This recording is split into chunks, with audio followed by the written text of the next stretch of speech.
have spent a small fortune on buying artisan crackers, but fear not, you don't need to do that anymore. Once you know how to make my recipe for Lavosh, you'll never go back, and they just taste so much better. As long as you've got some wholemeal flour and some good old plain flour in your pantry, this is the recipe to follow, an easy measurement. So we'll start with 1 cup of flour. Now I'm using a low protein plain flour. This is going to give us a lovely crispness.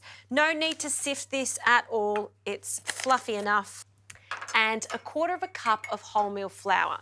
Now I love the addition of wholemeal flour because it has a lovely nutty flavour to it. If you like, you can keep it to plain flour. It depends on what you like for your Lavosh. Into the bowl. And just with a spoon, I'll give that a mix. I'll add a good pinch of salt to this, stir that through, and some sesame seeds. And the best thing about making Lavosh at home is you can add different types of seeds, spices. I'm also using some dried oregano, so whatever you like, you can add to it. And now I'm going to make a well in the centre. I'll add some warm water.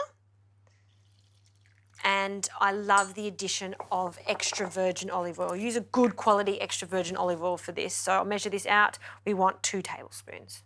Now, just with a spoon, little by little, we're going to bring in the sides. We don't want any lumps, and then you'll see it'll start to form a ball of dough. And if your mixture is a little wet, you just need to add some more flour, as long as it's not too sticky. And I'm going to show you the consistency of this in a moment. All right, now I'm going to get my hands in here and just start to knead this until it just comes together. That's looking good. And then I will place some flour onto my chopping board, sprinkle that over, and now just knead it to form a ball. All right. Lavosh dough is ready. No need to rest this at all. I'll grab a sharp knife and I'll cut this into 4 and then into 8 pieces. So this makes about 8 Lavosh. Depending on how big you want them, you can make small ones or large ones. So we'll cut them again. It's just going to make it much easier to roll out. Working with 1 ball of dough, I'll add some more flour just so it doesn't stick, and press it out. And I like to make these look quite rough. I don't want them to be perfect. I don't want to use a knife to straighten them up. In actual fact, I want them to look quite organic. So roll them out. The thinner they are, the crispier they're going to become. Now what I'm going to do is add some more flavours. So on the top of this, I'll add a sprinkle of oregano and nigella seeds. I love the flavour of nigella seeds. If you can't find nigella seeds, you can add some black sesame seeds or just leave them out entirely. It's up to you. And just for some extra salt, just a pinch of salt. Now, in order for this to stick, just use your rolling pin to just carefully almost laminate them into our Lavosh. See how they stick? That's it, first one done. So I'll just carefully transfer this straight over to a tray that's been lined with some baking paper. I'll make the rest of these and they go into the oven, and these are going to cook at 170 degrees for about 20 to 25 minutes.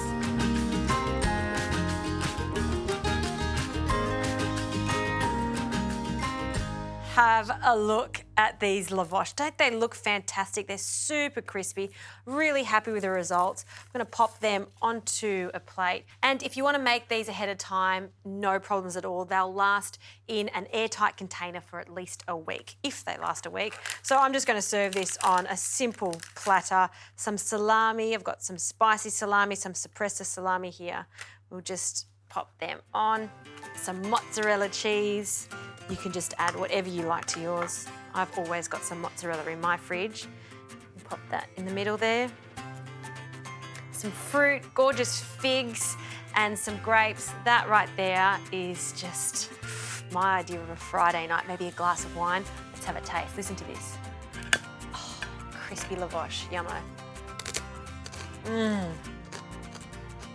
Nothing beats homemade Lavosh, so good.